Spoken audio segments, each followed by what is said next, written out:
नमस्ते दोस्तों। राजस्थान विश्वविद्यालय के हिंदी साहित्य के बीए पार्ट 2 के प्रथम प्रश्न पत्र के इस वीडियो लेक्चर में आपका स्वागत है। हिंदी में जब हम हिंदी के इतिहास की बात करते हैं तो हिंदी का इतिहास, हिंदी के साहित्य का इतिहास यह कहता है कि आदिकाल और भक्ति काल के पश्चात हमारे हिंदी साहित्य में जो काल आता है उसका नाम है रीति काल। इस रीति काल में रीति ग्रंथों का प्रणयन इस काल की सर्वप्रमुख विशेषता रही है। रीति काल के प्रणयन के साथ साथ इस काल में दो और अन्य प्रकार के कवि और हुए हैं, जिसमें पहले हैं रीतिबद्ध कवि और दूसरे हैं रीतिमुक्त कवि। रीतिमुक्त कवियों ने अपने हृदय की जो अवस्थाएं हैं, जो अपने हृदय के भाव हैं, उनको बिना किसी बंधन के, बिना किसी बाधा के, बिना किसी लाग लपेट के या कला के आवरण के उन्होंने अपने भावों को व्यक्त किया है। इसीलिए उन्हें रीतिमुक्त कहा जाता है। इसी बीच एक रीति सिद्ध नाम से जो कवि हुए हैं बिहारी, उनके काव्य की विशेषता ये रही है कि उन्होंने अपने काव्य का प्रणयन तो किया रीति मुक्त अवस्था में, जिसमें नाम लेकर के उन्होंने किसी भी ग्रंथ का प्रणयन नहीं किया, किंतु जब उनके ग्रंथ को हम पढ़ते हैं तो ऐसा लगता है मानो उन्होंने रीति ग्रंथ का निर्माण ही किया हो। इसीलिए बिहारी को रीति सिद्ध कवि कहा जाता है। आइए इन्हीं बिहारी के कुछ दोहों को हम समझने की कोशिश करते हैं। जैसा कि हम जानते हैं कि बिहारी ने केवल एक ही छंद प्रयोग में लिया है, वो है दोहा छंद। सरल से छंद प्रयोग में रीति के अनेक रंगों को भरते हुए बिहारी ने इतना उत्कृष्ट काव्य लिखा है कि इसे हम कहते हैं गागर में सागर भरना। आज का हमने कुछ जो हमारे सिलेबस में दोहे हैं उनमें से 3 दोहों को हमने चयनित किया है। पहला दोहा, मेरी भव बाधा हरो राधा नागरी सोए, जा तन की झाई परै श्याम हरित दुति होए।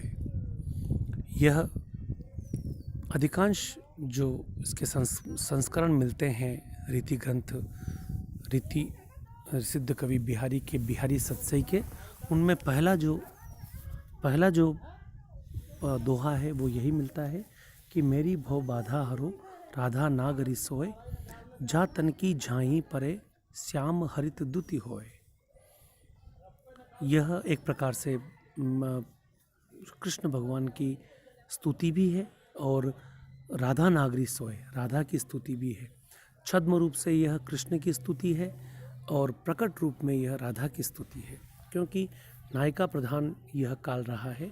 तो इसी नायिका प्रधान इस काल की विशेषताओं को इंगित करते हुए कवि राधा की स्तुति करते हुए कहता है कि मेरी भव बाधा हरो, हे राधा आप मेरी सांसारिक बाधाओं का हरण करो, सांसारिक बाधाओं को दूर करो। कौन दूर करे, क्योंकि अभी तक राधा का नाम आया नहीं। राधा नागरी सोए, वही राधा नगर निवासिनी मेरी सांसारिक बाधाओं का हरण करे। अब ये वही शब्द का आशय ये हुआ कि दूसरी जो पंक्ति है उसमें इस राधा की विशेषता या इस राधा का परिचय दिया जाएगा कि कौन सी राधा मेरी भव बाधाओं का हरण करे। जैसा कि आप दूसरी पंक्ति देख पा रहे हैं, जा तन की झाई परे श्याम हरित दुति होए। यह वही राधा है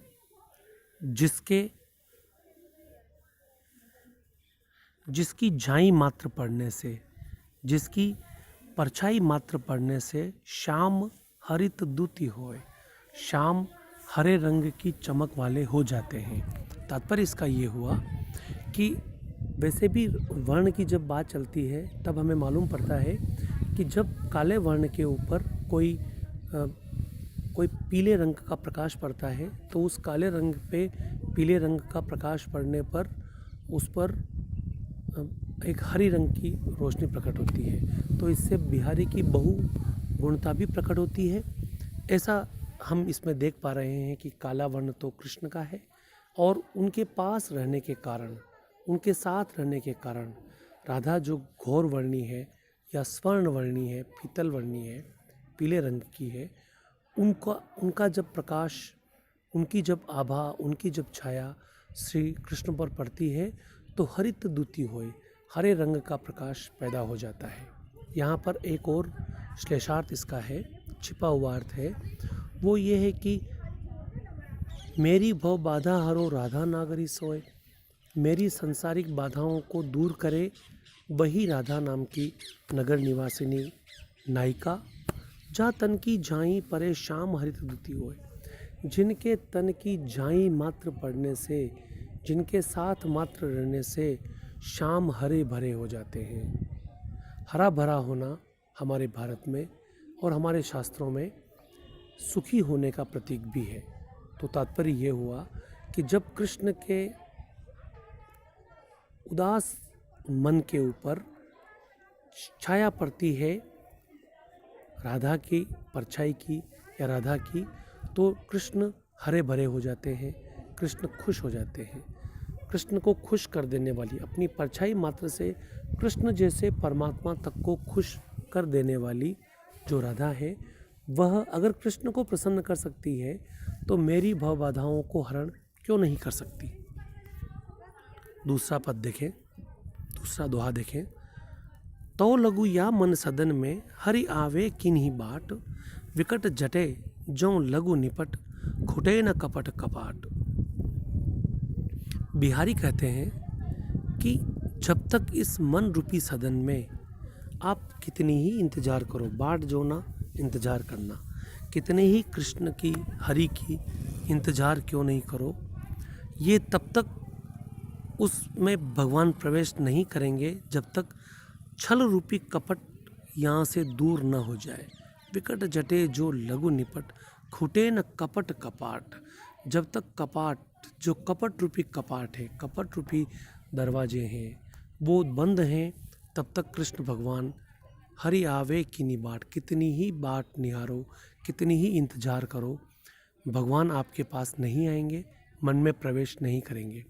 तात्पर्य इसका, भावार्थ इसका ये हुआ कि भगवान उन्हीं के मन में प्रवेश करेंगे जो भगवान को याद करते हुए, भगवान का स्मरण करते हुए भी अपने मन से जो कपट है, जो छल है, जो अविद्या है या जो विपरीत कारक जितने भी पदार्थ हैं, उन सब का जब तक नाश नहीं हो जाता, जब तक उनका खात्मा नहीं हो जाता, तब तक भगवान किसी के भी मन में नहीं आएंगे। कपट कपाट एक गूढ़ अर्थ लिए हुए शब्द हैं दोनों मिलके, क्योंकि जब तक किसी व्यक्ति के मन में कपट है तब तक मानिए कि वो एक कपाट के द्वारा उसने उस मन को बंद कर रखा है। जब कपट रूपी कपाट खुल जाएगा, स्वतः ही परमात्मा बाहर आ जाएंगे और स्वतः ही परमात्मा के बाहर आते ही उसके मन में, स्वतः ही कपट के बाहर आते ही, कपट रूपी कपाट के खुलते ही परमात्मा उसके हृदय में निवास करना प्रारंभ कर देगा। अगला दोहा देखें, या अनुरागी चित्त की गति समुझे नहीं कोय, जो जो बूढ़े श्याम रंग त्यों त्यों उज्ज्वल होए। या अनुरागी चित्त की गति समुझे नहीं कोय, जो जो बूढ़े श्याम रंग त्यों त्यों उज्ज्वल होए।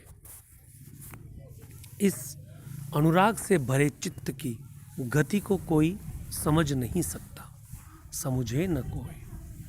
जो जो बूढ़े श्याम रंग त्यों त्यों उज्ज्वल होए, जैसे जैसे ये बूढ़े मने डूबता है, जैसे जैसे ये श्याम रंग में डूबता है, वैसे वैसे उज्ज्वल होता है, उजला होता है।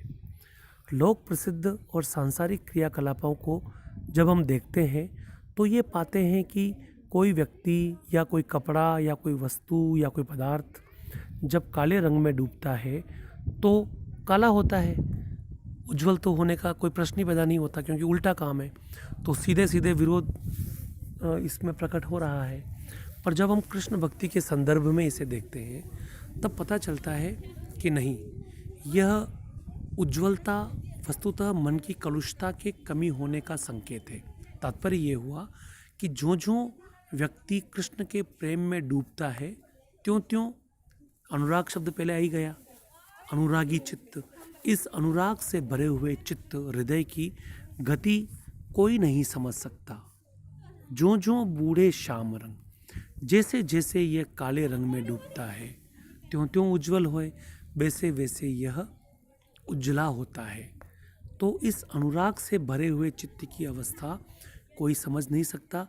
जैसे जैसे ये कृष्ण प्रेम के रंग में डूबेगा, वैसे वैसे कृष्ण प्रेम के रंग में डूबने के कारण यह अपनी कलुषता को छोड़ता जाएगा और धीरे धीरे यह उज्जवल होता जाएगा। त्यों त्यों उज्जवल हुए उज्जवल होता जाएगा। तो हमने जाना कि इसमें देखने में तो लगता ऐसा है कि विरोध हो रहा है, पर जब हम इसका भावार्थ समझते हैं तब पाते हैं कि यह विरोध वस्तुतः है नहीं। तो इसे हम कहते हैं विरोधाभास अलंकार। विरोध का आभास तो हो किंतु वस्तुतः विरोध हो नहीं, तो उसे हम कहते हैं विरोधाभास अलंकार।